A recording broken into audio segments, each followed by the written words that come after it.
Hey everyone, welcome back to Crypto Cash. Thank you so much for joining me here. Happy Monday. Hope you had a phenomenal weekend, regardless of how just terrible the market was. Hopefully you didn't overtrade. I was kind of hanging out on the sidelines. Thankfully, majority of all of our trades were still in good shape, still looking good, averaged in pretty nicely. But overall at this point, the question I get a lot is, hey, what do we do with Solana? Are we going to take a long or a short? It's kind of that weird place right now where we're getting close to a resistance range. And we got to treat it with some respect and try not to be breakout traders. But on the same accord, there is a CME gap above the price action, so there could be some incentive for the price to go maybe just a little bit higher.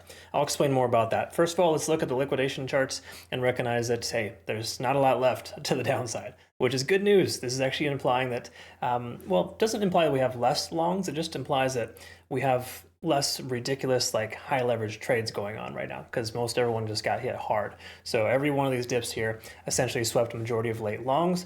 At this point, we got liquidation at 150. That's kind of the heaviest concentration to pay attention to. That'll be our next pivot point. Either the price breaks through that or rejects at that level. That's oftentimes an area in which the price will start to slow down. This is actually very nice. Most coins right now have liquidation short delta really overextended the downside. This is approaching break even, which does imply a shift in momentum. So there's a solid chance we could see a continuation higher as long as volume remains high.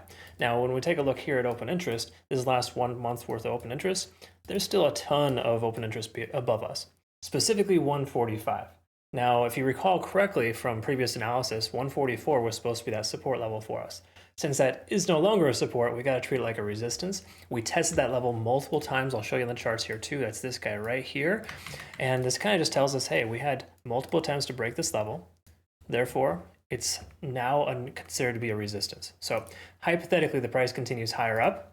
I think it's important to recognize that we're going to probably see some rejection there and or consolidation before the price bullishly breaks through that level. There's a lot of things we want to look out for, but generally speaking, 145, 144, that's an important number I want you to walk away from this video understanding is a significant level for us.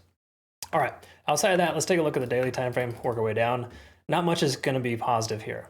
Almost every single coin looks the same on the daily time frame. It looks bad, and there's nothing that's really going to indicate that we have a hidden bullish convergence, as I'm sure you'll see with other content creators saying the same thing. I don't really prescribe to hidden anything because I think the charts are pretty clear, and overall, there's nothing positive here letting us know you should take along against this resistance, right? So hypothetically, we close and regain 145 or higher. That's a case in point where we should take or consider longs. Now, again, a lot of breakout traders are probably thinking otherwise. They want to kind of take a trade right now. And if so, I totally understand the merit because we are converging on the MACD. The 4-hour time frame is shifting momentum. We're back up over our moving average for the moment. Things are looking pretty decent, pending Bitcoin doesn't have a significant correction, okay? So just don't forget, we're like in the middle of a war and things are like really crazy in the world right now, okay? Those things are going to have some significant impact on price action, and the likelihood of the price action going lower is greater than it going higher. That's the general concept.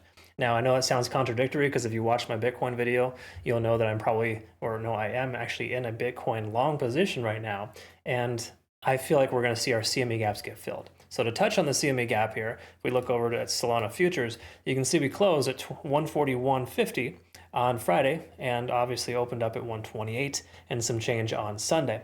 All that being said, we still have that gap remaining, so the likelihood of the price going higher to fill that level is absolutely a potential reality for us. So keep that in mind.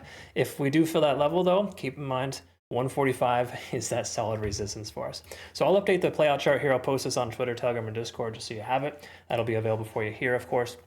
Thanks again to everybody who always hits the like buttons, commenting below. Really appreciate that. You know who you are. You're awesome. And obviously, if you want to trade with the best exchange that we've been using for over 2 years, go ahead and check them out here. Bitunix, phenomenal exchange. They have awesome campaigns and reward bonuses every single month. Use my link to register. You'll qualify for those indefinitely. And obviously, make sure you join us over on our trading academy community or signals group. Honestly, whatever works best for you, but we have really good options for all traders alike. So I hope you learned something today. Thanks so much again for being awesome. We'll see you in the next one. Take care.